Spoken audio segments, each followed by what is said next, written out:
Hi everybody, I'm recording this video for those of you who weren't able to make the Zoom class this morning. This is a piece of 140-pound either Arches or Fabriano paper. This is the sketch that I printed out from the email.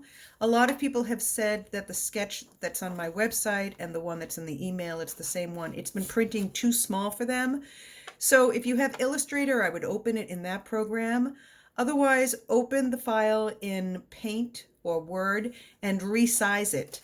You may have to print it a couple of times. It should size to 5.5 by 7.5 or 5 by 7. So if you've never transferred a pattern before, the way we go about doing it is I line it up.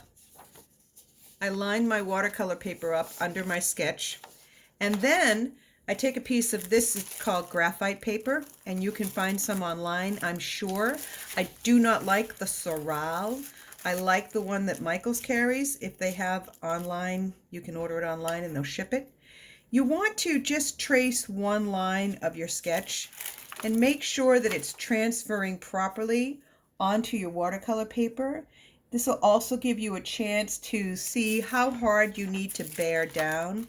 It is difficult to erase the graphite from your watercolor paper, so you don't want to use too much pressure typically as you're tracing this. So I'm going to pause the video and finish tracing my pattern, and then I'll come back and show you the next step. Okay, so now I feel like I've got enough of my pencil lines down here. I wanted to show you the paint that I mixed up, and I am using fairly thin paint at this point, so that means I'm using more water than pigment.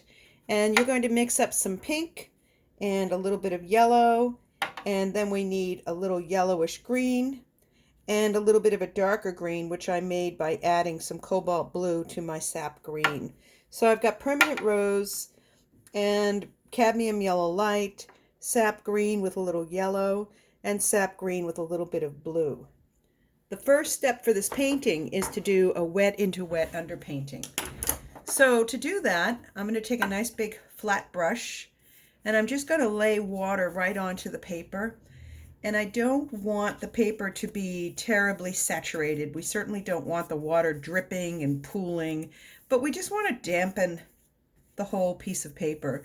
The idea here is that we're going to do an underpainting, and to get nice soft edges, which is what we want, we need the paper to be damp. So usually I go around the 4 outside edges once I've dampened the paper, just because they're already starting to wick up air and they're starting to dry. Once I've got the paper dampened, I'm just going to lay some color in here.